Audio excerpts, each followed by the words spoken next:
My name is Matt Wuerker. I'm the political cartoonist here at Politico. You're in the middle of the Politico newsroom, actually in the cartoon department. Here you are a Pulitzer Prize winning editorial cartoonist. How does that feel?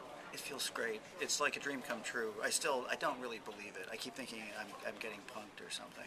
Now, you've been nominated 2 years before, so what do you think it was that put you and your work over the edge this year? It's a mysterious little thing. I mean, I don't know. Somehow I appeal to the judges better. I was maybe a little bit funnier than I was the years before.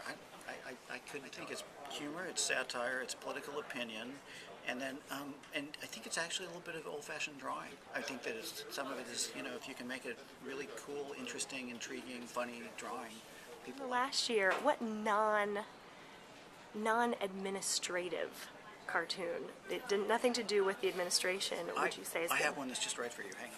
The food trucks of K Street. So, we got food trucks now, and they're sort of taking over the city, and I was imagining there would be a special kind of food truck on K Street. So we have Access on a Stick, Big Fish, Whales, Rainmakers, the old Influence Peddler, and then we have Mr. Bundler's Big Cheese Balls for the big cheese guys. Try our Money Bombs. And then over here we have Gucci Gulch, Greased Palm. I mean, there's, a lot of the stuff that cartoonists deal with are partisan political issues, and then a lot of it's just the circus. And these days politics is such and the media that covers politics is such a, as my boss John Harris likes to call it, a freak show a lot of the time. It's just, we get to sit around and sketch what's going on in the freak show. In the last few years, political cartooning has been really in the media. What do you think crosses the line? And is there a line? No, I think there's lines. I mean, I think that there's racist lines that cartoonists shouldn't go near. I mean, there's such a long legacy of racism in the United States that there's certain racist stuff that's just, you can't tolerate that. Beyond that, there shouldn't really be lines. It depends kind of who you're talking to and who the audience is for the cartoon. All of these topics, from the lightest thing we've talked about to this very deep thing we've talked about now, is part of the discussion that's going to be coming up at an event this weekend. Tell us a little bit about the event. This is Damn Cartoons is coming up. This is I am the president-elect of the Association of American Editorial Cartoonists, and there's about 200 and some of us, and we get together every year. And this year we're doing something a little different at George Washington University. It's co-hosted by the School of Media and Public Affairs there, and it's a cartoon festival. We're celebrating the political cartoon, talking about the campaign, talking about politics, talking about the state of editorial cartooning, what's going on now, where it's going to go in the future.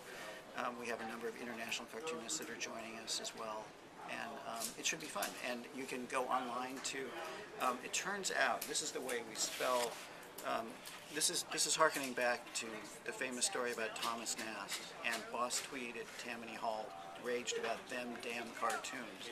He didn't care about what was written in the newspaper because his constituents couldn't read.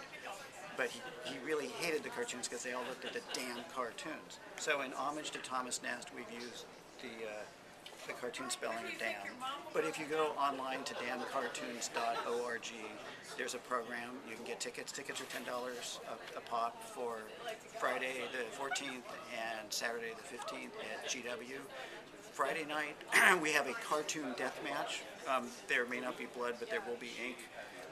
Which is kind of an improv comedy thing with some cartoonists on stage and some celebrity judges. Take two cartoon personalities and put them in a ring. Who would you want to see fight each other? Well, I mean, as an inside the Beltway DC guy, I'd like to see Tom Tolles from the Washington Post go into the ring with Michael Ramirez, I think, who now draws for Investors Business Daily. I like to see them duke it out with pen and ink going into the octagon. It would be great. It would be really good.